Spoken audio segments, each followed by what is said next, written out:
Hey, que Pasa Calexico? Welcome back to the podcast. Like always, before we begin, I want to thank a couple of people. I want to thank my anchor sponsors. I want to thank my friend Camilo, Sergio, Jake, Dylan. Thank you guys for sponsoring the podcast.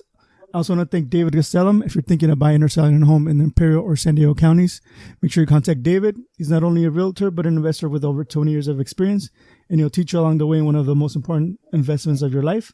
You can contact David at 760-235-9576 or just look for him on Facebook, David Castellum. Also want to thank everybody that's, out there working in the front lines, our nurses, doctors, people stocking on supermarkets, our postal workers who are really right now in, really bad situation. But yeah, I want to thank everybody out there that's, trying to make our life as better, as best as we can be living right now in these situations. So thank you guys for, being out there and putting yourself in risk for, a lot of people are just doing it because it's a necessity. They have to work. And I'm thankful that they're out there. Before we begin today's interview, I just want to make something really clear. This is not an endorsement. I'm just talking to one of the many Calexico City Council candidates, just so that you, the community, can get to know them and, make a better decision when it comes election day. So, yeah, this is just me interviewing and talking to the candidates, one of the candidates, so that you get to know him. And, yeah. So today's guest is somebody that I think the first time I saw this guy, it was during a city council meeting. He gave this. He was during the public speaking, and I was like really impressed by the way he portrayed himself. He's also one of the founders of the Imperial Valley Equity. I always get the Equity and Justice Coalition, and now he's a candidate for this Calexico City Council. My guest today is Raul Urena. Thank you for being here today. Muchas gracias por tenerme. Thank you for having me. So can you tell us a little bit about yourself before we go into the meat and potato of your, campaign and everything? Just tell us a little bit about yourself. Absolutely. A little bit about my political history. ¿Cómo se dice? Well, first off, let's go even back further. I was born in Salinas, California. My parents, my dad specifically, worked in the lettuce fields up here for Earthbound Farms.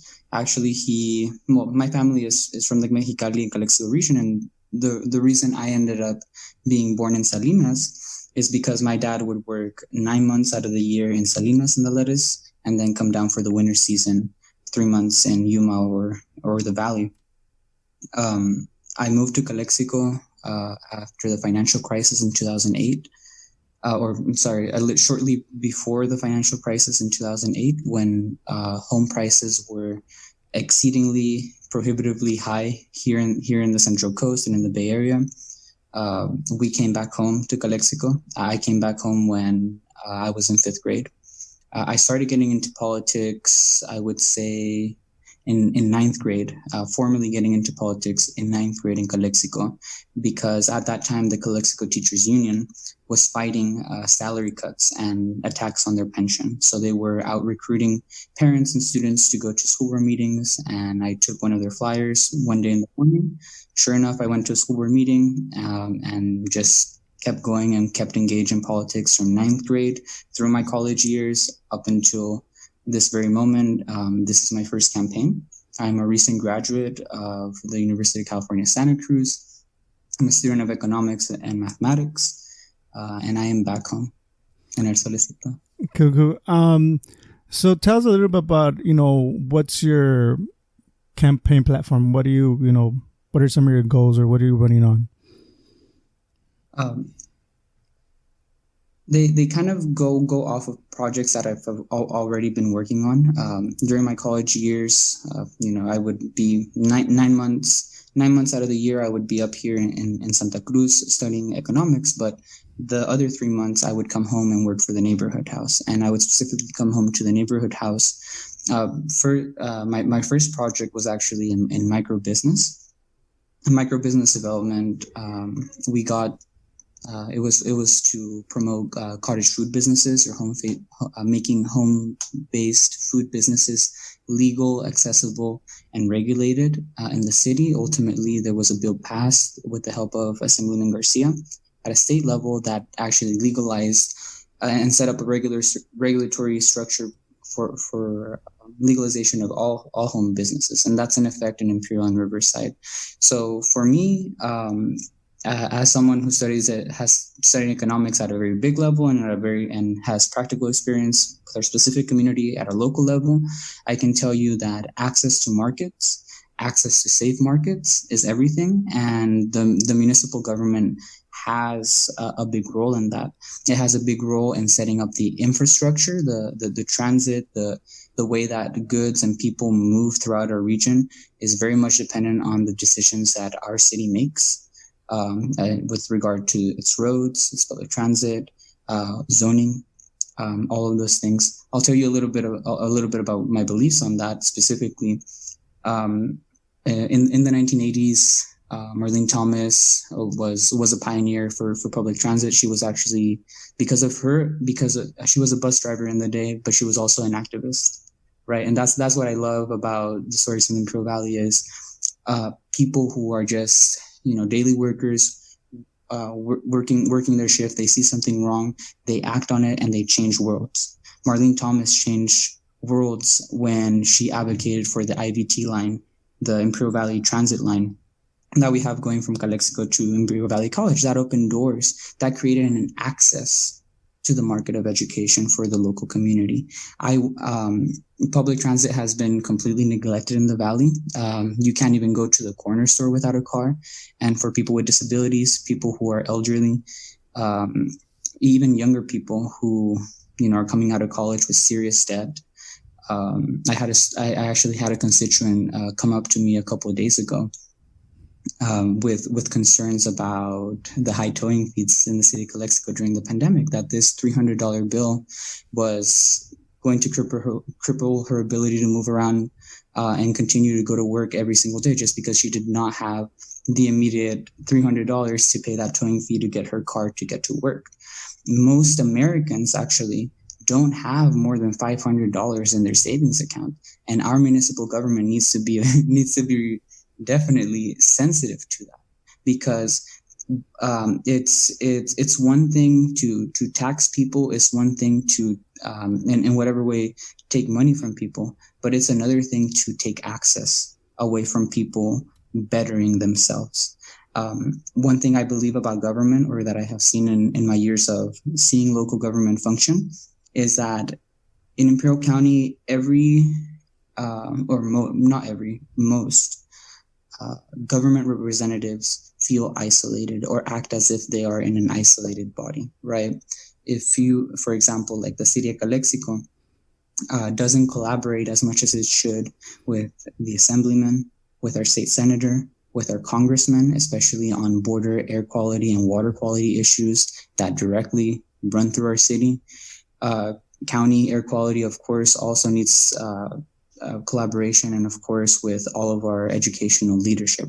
We have to not just be representative of our constituents' concerns in our bodies, but we have to make sure that those concerns are because a regular citizen isn't going to know typically which body of government does what. That's okay. It is our job when they come to me, for example, like, well, there's something that I see something wrong in education. It's my responsibility to get into contact with the school board and present that concern and even collaborate and offer my skills to help them solve that challenge. And of course, if there's some collaboration or coordination that's needed between the city and the school district, to do so. For example, I keep up bringing public transit because it's essential to mobility, is central to opportunity, right? There are many successful models around the country and around the state of collaboration between the school district and the municipality on public transit, where in essence the school is getting this money to be able to transport kids to school. Well, it would be a good idea for the city itself to set up a busing system within the city that kind of goes everywhere, that serves the schools and all other needs. And for little kids and for kids to be giving a school ID card every time they get into the bus, kind of like a university college transit system, but for the K to 12. That is a good way to make up the funding that we need, so that we can have a municipal transit system. But for that to happen, the school board and the city need to be functioning independently and functioning together, right? Let me get into some more specifics about platform or concerns that constituents have come to me. Animal control has been actually a theme in Calexico for the last 4 to 5 years, especially with the feral cat problem. Absolutely in agreement with the animals rights people. We can definitely make this a program. If we fund this correctly, we can make this a program where we can help people take care of their pets. So, their mental health is taken care of. There's access to that, and we can control those populations. Another thing that people have been bringing up is water quality issue, and I think when it comes to water quality, that one I can almost feel it is just a matter of management, where I have to, as someone with an economics and a statistics background, go in there, check the management incentives, number one, check who is running this, and check all those numbers that go into water treatment, pollution levels. I'm not a chemist, I'm not a biologist, but I can certainly read numbers and help these people, help the management team with whatever resources they need to keep the water safe for the city of Calexico. I think I haven't verified this, but I'm also going to look into it. This is another theme that comes up, is zoning and housing developments. There's actually been, well, let me stick to water first before I get to housing on its own. Water, I believe the particular issue with, there were certain neighborhoods affected by the water quality in Calexico. I would definitely, because I live in one of those homes, I definitely want to check in with Sereno Group to see how, if this is an issue with the housing developer quality, because that's an issue with the city. We gave them the permission to build on this zone property as a municipality. We should expect some return in quality and service from the housing developers that we allow to profit in our city. Second thing, there was a recent conflict where I think the city council voted the wrong way on housing recently, and they were trying to build an affordable housing complex near Andrade Avenue, near the Victorias, which is our higher income neighborhood in Calexico. They rejected the program because they saw that it would impact property value, and I just don't think that's okay. You are making the decision between, say, for example, preserving $20,000 of somebody's property value versus getting affordable housing to at least 500 to 1,000 residents. To me, that choice is crystal clear. But because these people that are in the higher income neighborhood tend to be more politically active, tend to be more politically engaged, tend to be more educated and represented that way, their interests are the ones that win. And that's not okay, because Calexico has a dire need for affordable housing. The valley is getting expensive. Yeah. Actually, it has been getting expensive. Yeah, and Calexico is the most expensive city to live in, well, property-wise, as to any other city in the valley. Right, so. and it's definitely something that's accelerating. Our wages are now going up. There's a lot of people. There's a lot of senior citizens on fixed incomes that are directly being affected, and we have a big senior population. So On housing, and I definitely want to see any new housing developer that comes into the city. We have to be very strategic about. We have to be very critical about. We have to make sure that the land that we are giving to them, that on that land there is going to be affordable housing, that the materials that they are using are sustainable to our region, right? Because the way that we've been building houses just makes no sense. What we have is a European cottage with hacienda tiles, is not adapted sustainably for a region, right? It's going to use more water. It's going to use more electricity to cool. There are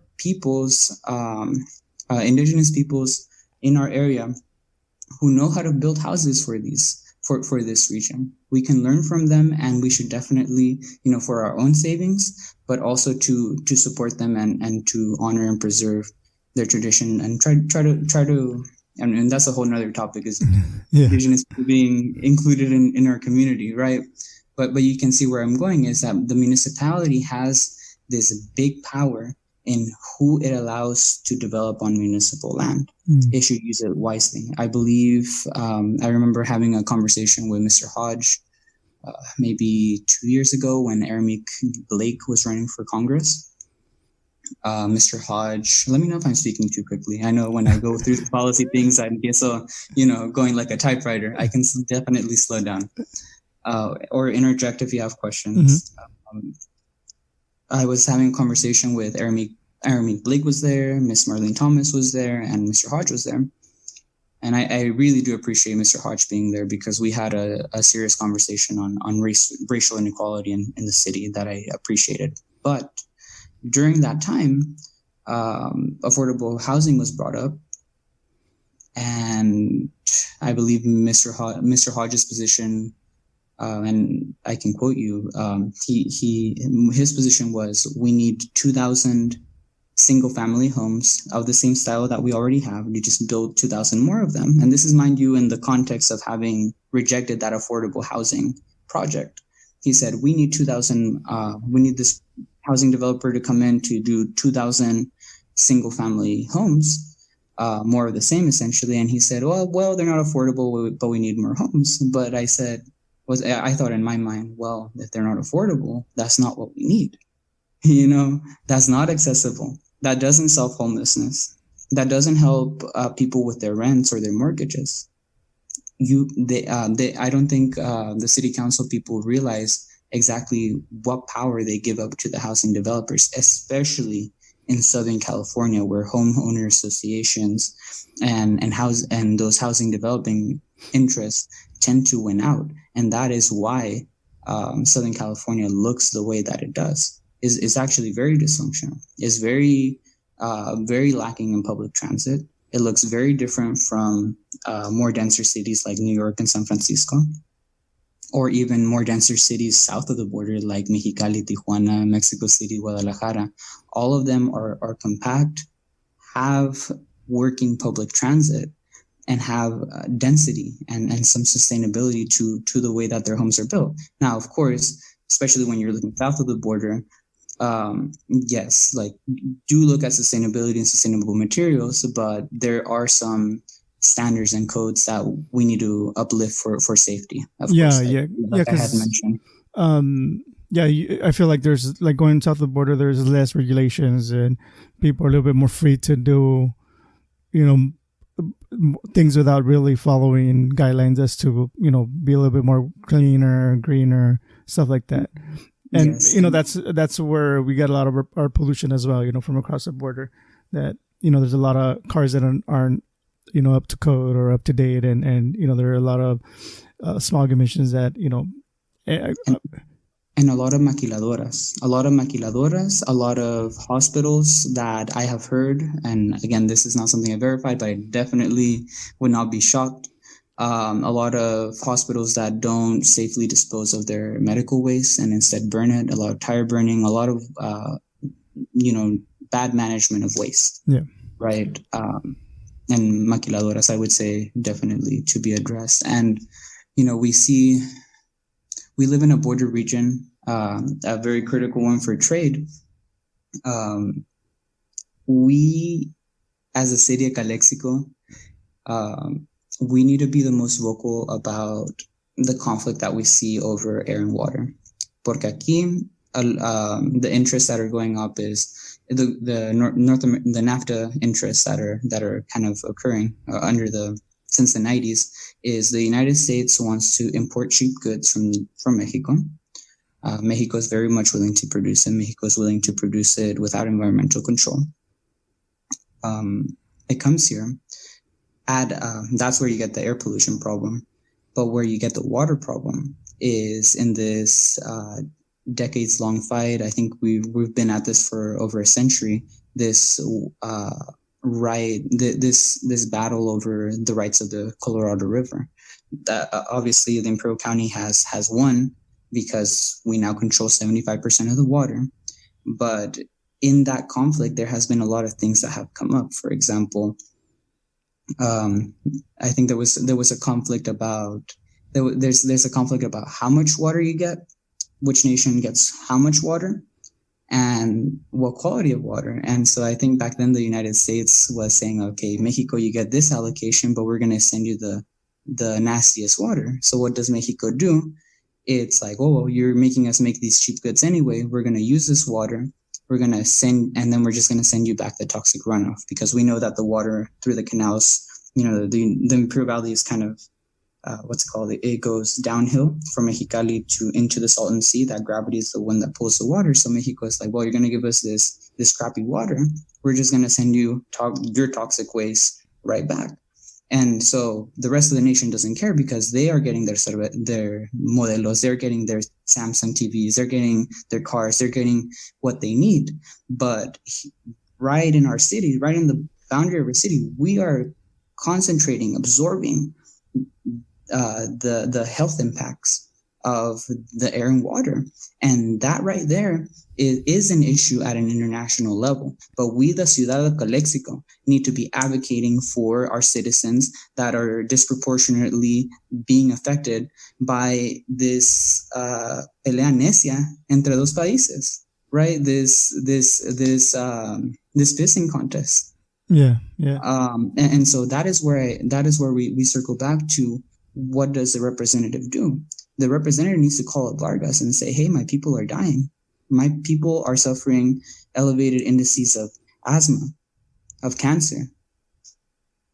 And something needs to be done about this, because there's no need to be in this conflict like this. So you just graduated from college or university, and you just started this coalition. So what made you decide to, run for? It wasn't me that started this coalition. Luis Flores was the one that.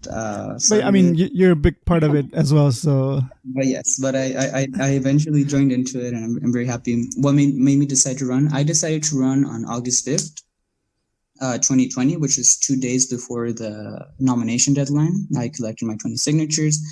Lo que me hervía en la sangre, what really made my blood boil and made me get up that morning to go to City Hall to get those papers, absolutely, the eviction moratorium. The lack of action on COVID-related things in the Valley in general. I mean, I was coming back from college, going back to my hometown, leaving nearby Santa Cruz. Well, Santa Cruz County was, has been the safest throughout the pandemic.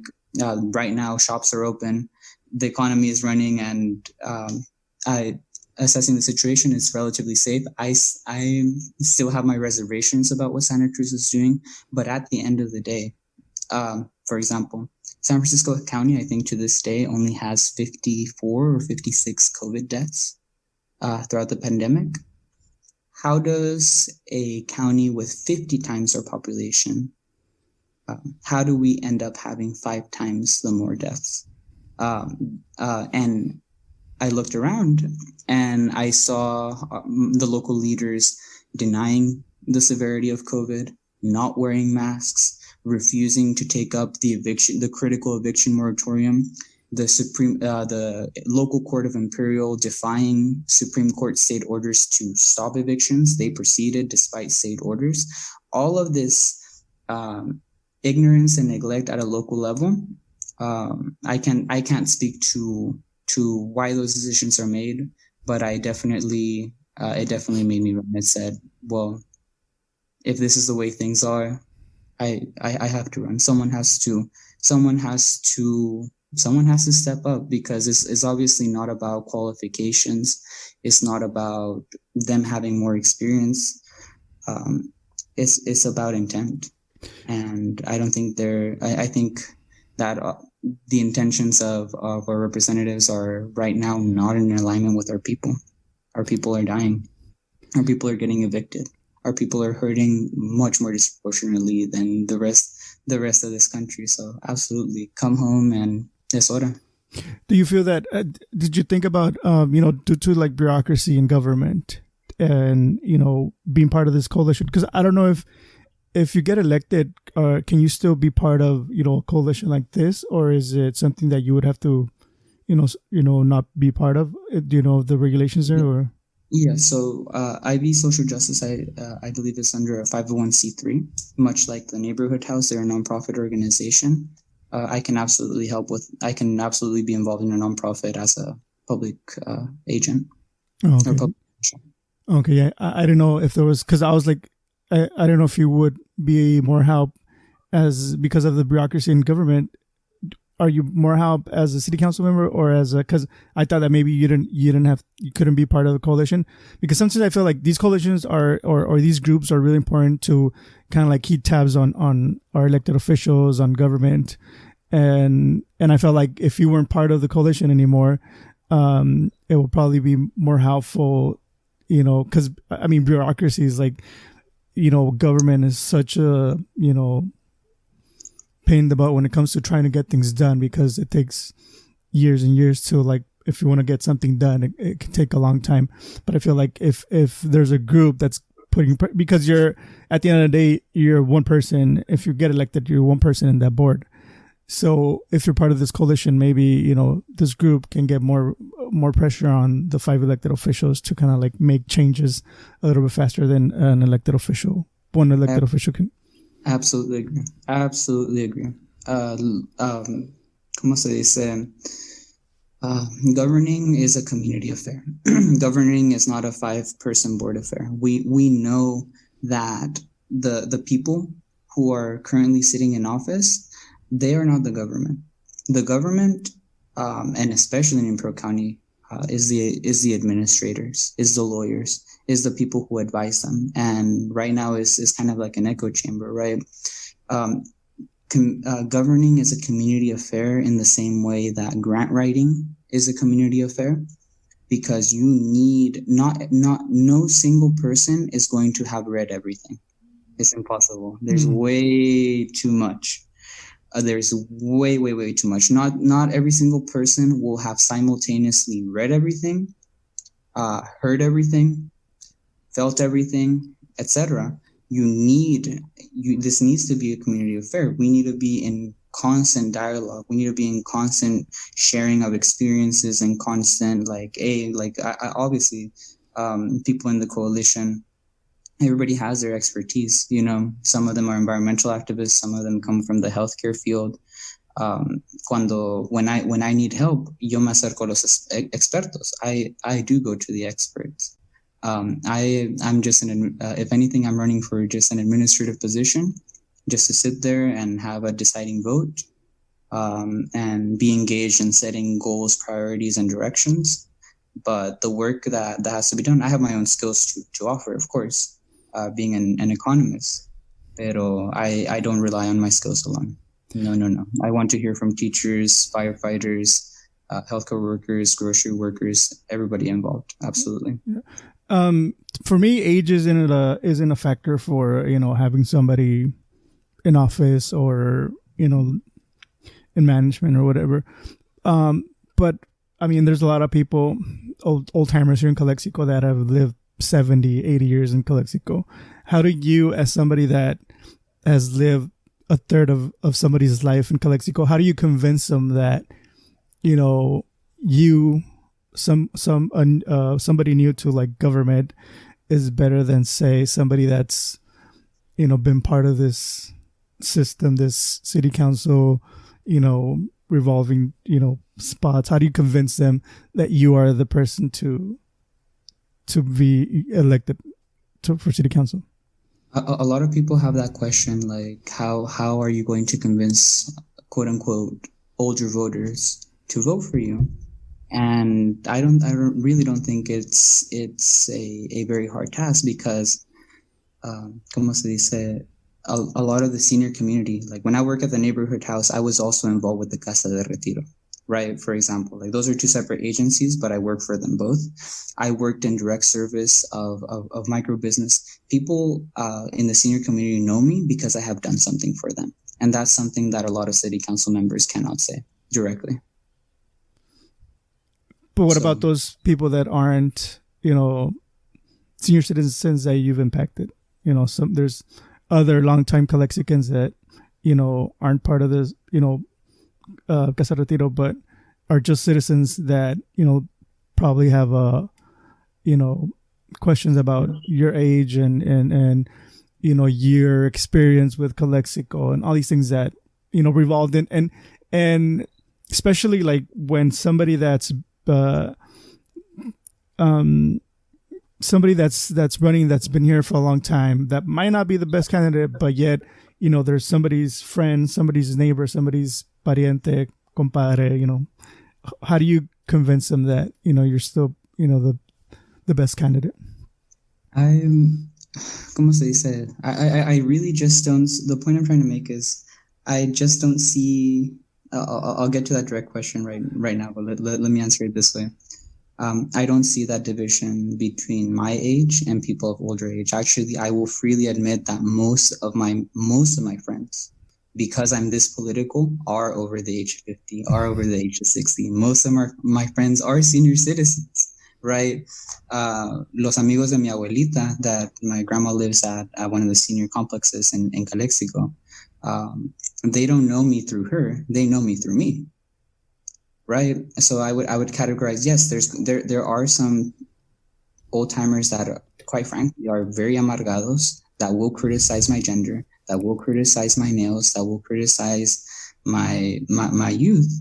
But they're a very small minority because I have either known or helped, directly worked. I feel very much a part of the quote unquote senior community. They're just community. They're elders. I respect my elders. I know, to me, there's this thing about having a college degree.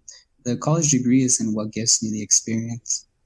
Listening to my elders is, and listening to my community is, and practicing what I practice, my mathematics, right? That in the practice is where you do. And thankfully, I feel like I can say I am a person of practice.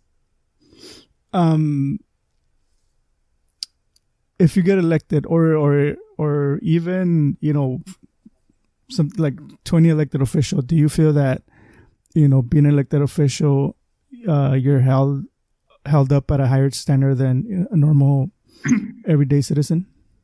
Yes, absolutely. You have to act with integrity. You have to act with integrity. Nonetheless, it doesn't. Being a publicly elected official, you should not have to sacrifice who you are as a person. I don't plan on sacrificing, again, the way I am, my gender, anything that involves with the way that I live my life. Obviously, we have, como se dice, there's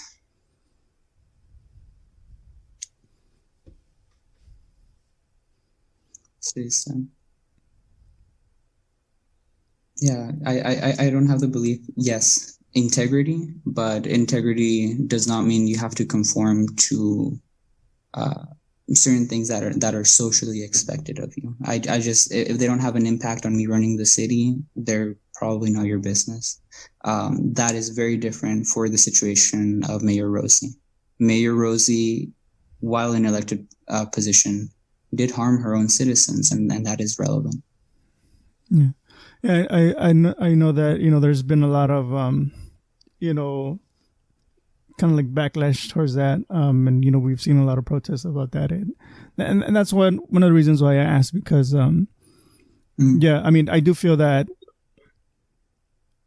I don't, Yeah, I don't want to get into it, but yeah, that's one of my biggest concerns with with elected officials, because we see public employees in general, because we're serving the community, and we represent our city. Well, I mean, I'm not saying but like if you work for the city, if you're an elected official, you're representing your city, so it We all impacts represent the city. it impacts everybody. It's not good to be on the news for things like this. We want to be in the news for positive things, and at the end of the day, it impacts everybody. I do want to say these words to clarify. Look, a lot of attention has been put on the mayor and this or that. Let's be very clear. Like there is some, in a sense, moralizing harsher towards Rosie, but the FBI investigations of conflicting personal and city interests that other councilmen and the police department have had in the past, those are also just as relevant questions of integrity. Yeah. As a country, as a county, as a city, there's a lot of division. How can we, address that? How do we unite everybody a little bit more? Where do you see division? Well, I mean, mainly in politics, and yeah, I mean, the biggest thing is politics. Where you're either for this person or this person, and if you're not, like, there's no middle ground. For a lot of things. I completely agree. There's Imperial County, our politics is very lacking in space for community debate without politicians, where the community can just quite simply express their voice, have their political debates, their political expressions. The other thing that's lacking is on all parties, the ability to negotiate with good intention. Those two things are critical so that you don't see this hyper-divided politics. We have hyper-divided politics because we are following the trend of the rest of the nation.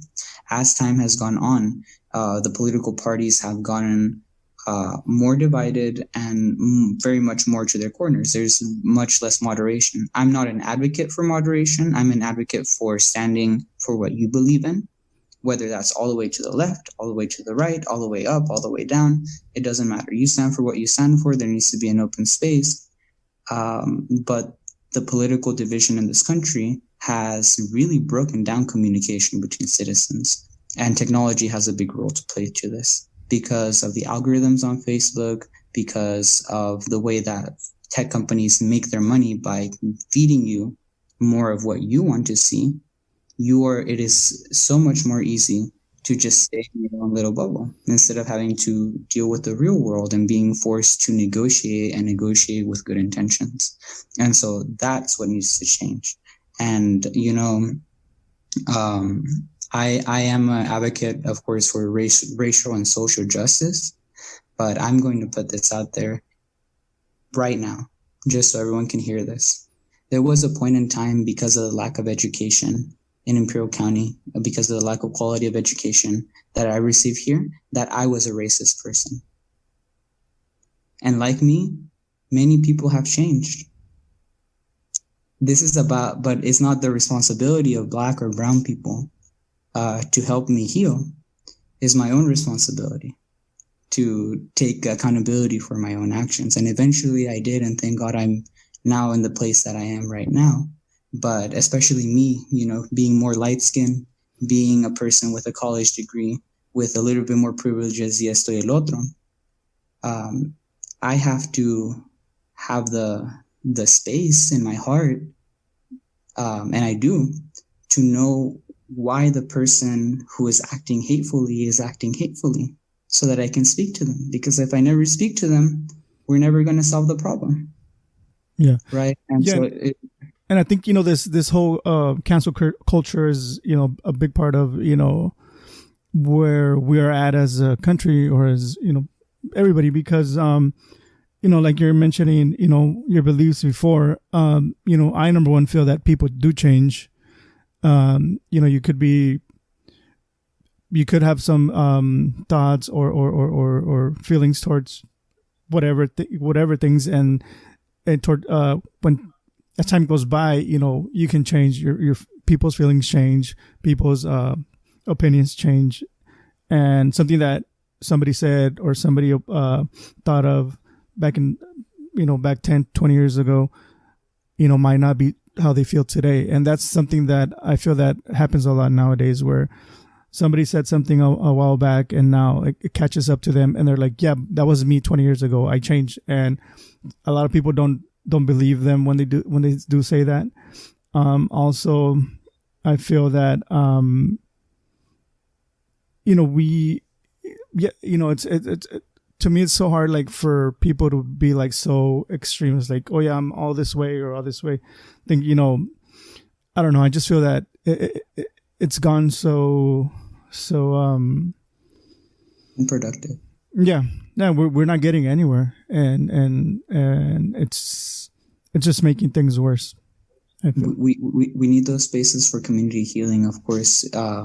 You'll see in other mediums, and I want to respect your show. I don't want to bring the attacks onto your show, but como se dice, well, first of all, love is the power, right? Love is the power that can heal us. When you see me out there criticizing other members of the government, it's absolutely and completely out of love, not just for my community, but out of love for them, because I want to help them become a better representative for their community, right? That is in all of our interests, right? That not just, smacking them when they make the wrong decision. That's very necessary to call it out, of course, but with the intention of helping them become a better person and a better leader. And of course, that's the same way that you would teach a child, right? If as a teacher, someone in education applies the same way here. Yeah, and I feel that not all the time. When somebody criticizes you or brings something up, it's not always bad criticism. It's constructive criticism. Like you said, like, it's trying to make somebody be a better leader. Make better choices, and especially when the choices you're making are impacting, the whole community. So there will be times when I have to scream, when I have to say, absolutely not. This is a horrible decision. This is going to put many people at risk. It doesn't take away the intention of helping them lead. Yeah. Is there anything else that I didn't ask you, or we didn't talk about, that you would like to? Yes, I actually, every time they ask this question, it always slips my mind. But we have to address voter turnout and registration. Como se dice, my campaign is barely rolling out, in a sense. It's going to start collecting donations very soon. I want my campaign to be of community service, of helping people to register to vote and turning out the vote. And como se dice, I want there to be a more representative electorate that gets to vote, not just the same list of people who are very diligent in their community processes and voting. No, I want more people to be involved. Yeah, to and not everybody has the right to vote. There's many avenues to participate in. And I made a video on how to check if you don't know if you're registered to vote. I made a little quick video. It's really simple. It takes like 30 seconds. You go to vote.org/m/i/register/to vote, and just put your name, your address. 30 seconds, you'll see if you're registered or not, and then from there they'll ask you. If you're not registered, I'll ask you if you want to register to vote. But yeah, it's really important that everybody, comes out to vote. That way you don't feel like you're a part of it, and whoever's representing you is not really representing you, because at the end of the day, like, you weren't there to, cast your vote. The more people that come out to vote, a more diverse, group of individuals gets voted in. That kind of represents the community. So yeah, like you said, government, it's the community is part of government. So if you really want to be part of the government, you need to go out and vote. You need to make sure that you are represented. Also, the census is super important. Oh, yes, absolutely. You need to fill out the census. It gets, that's how we get our money for roads, hospitals, a lot of resources that, we get. That's how we get our money, and that's how we get also represented in government. So make sure to, those two things you need to make sure that you're doing. Anything else that, you would like to add on that we haven't talked about? No, we're good. Very last thing. Of course, if you're not registered to vote, this is a very unique year, but not so unique because now you can not only register to vote online, but you can also just get your ballot mailed to you. You don't even have to leave your doorstep to both register and vote. So, yeah, because because of the pandemic, you need to be careful, while we're voting. Something that I forgot to mention. This is not an endorsement. I'm just interviewing as many candidates as I can so that the community gets to know them, gets to make a decision that they feel is gonna represent them. I put out on my Instagram and Facebook if you're running for Calexico City Council, and if you want to be part of the podcast, send me an email at quepasacalexico@gmail.com. Everyone's invited. Like I said, I'm not endorsing anybody. This is just part of, me helping out the community get to know the candidates. And, whenever they vote for the person that represents them. And, thank you again for being on. Good luck with your campaign. Thank you guys for listening. Make sure you stay safe. Wash your hands. Wear your face masks. And we'll see you guys in the next one. Muchas gracias. Be safe. You too.